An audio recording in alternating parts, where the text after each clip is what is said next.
Mrs creation চ্যানেলে সকলকে স্বাগতম। তোমরা যারা এই চ্যানেলের সঙ্গে যুক্ত আছো এবং যারা যুক্ত নেই তারা প্রত্যেকে চ্যানেলটিকে সাবস্ক্রাইব করো, যাতে আমাদের আরও নতুন নতুন ভিডিও নোটিফিকেশন তোমরা পেয়ে যাও। আজকে আমাদের আলোচ্য বিষয় হচ্ছে ফার্স্ট সেমিস্টার MC1 আর সিক্স সেমিস্টার DC13 যাদের আছে তাদের ক্ষেত্রে এই বিষয়টি খুবই গুরুত্বপূর্ণ, কারণ সেমিস্টার 1 এবং সেমিস্টার 6-এর সিলেবাসে কারিকুলাম বিষয়টি আছে। তো তোমরা যারা ফার্স্ট সেমিস্টার এবং সেকেন্ড সেমিস্টার সিক্স সেমিস্টারে পড়ছো, তোমরা প্রত্যেকে ভিডিওটি দেখলে খুব ভালো লাগবে।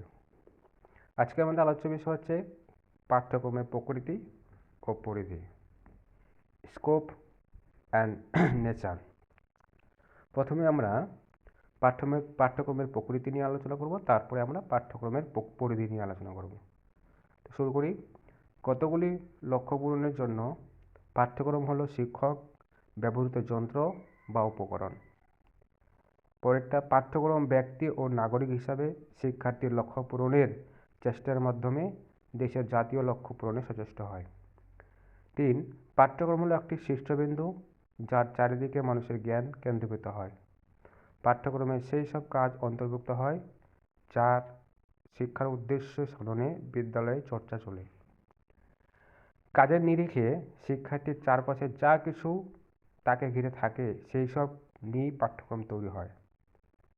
গতিশীল পরিবেশে সামাজিক এবং মনোবৈজ্ঞানিক সব কিছুই পাঠ্যক্রমের বিষয়বস্তু। পরেরটা, বিদ্যালয় থেকে প্রাপ্ত শিক্ষার্থীর সকল শিখন অভিজ্ঞতার সমষ্টি হলো কারিকুলাম বা পাঠ্যক্রম। বিদ্যালয়ের ভেতরে ও বাইরে শিক্ষার্থীর দ্বারা প্রাপ্ত সকল অভিজ্ঞতা সমূহ দ্বারা পাঠ্যক্রম পরিকল্পিত ও পরিচালিত হয়। শিক্ষার বিষয়বস্তু, শিক্ষণ পদ্ধতি এবং শিক্ষার উদ্দেশ্য সবকিছুই পাঠ্যক্রমের অন্তর্ভুক্ত হয়।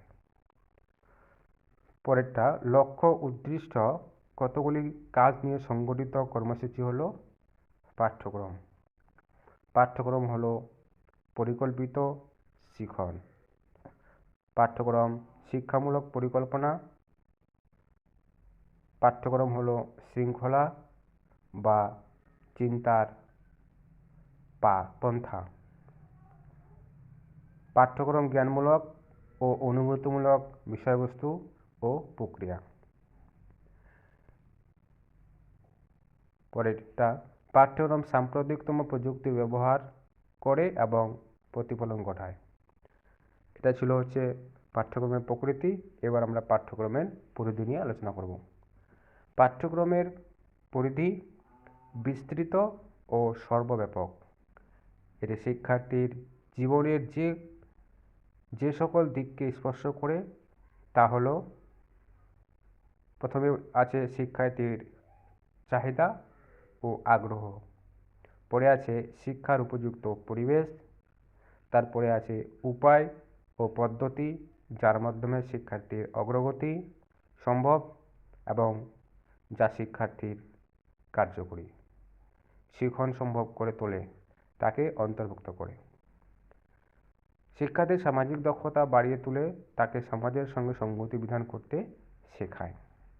পরেরটা, পাঠ্যক্রম সমাজের সদস্য হিসাবে ব্যক্তিকে দেখে এবং তার সঙ্গে ওতপ্রোতভাবে জড়িত থাকে। পরেরটা, পাঠ্যক্রম শিক্ষায় দর্শনের অন্তর্ভুক্তি ঘটায়। পরের, কতগুলি মূল্যবোধ অর্জনের কথা বলে, কতগুলি উদ্দেশ্য পূরণ করতে চায় পাঠ্যক্রম। পরেরটা, নির্দিষ্ট লক্ষ্যপথে ধাবিত হয়, শিশুর সার্বিক বিকাশে জোর দেয় এবং তার সার্বিক শিক্ষার অন্তর্ভুক্তি ঘটায়। শিক্ষার পরিধিকে নিম্নে বিভিন্ন ভাগে বিন্যস্ত করে দেখানো হলো। 1 নম্বর হচ্ছে শিক্ষার লক্ষ্যসমূহ অর্জন।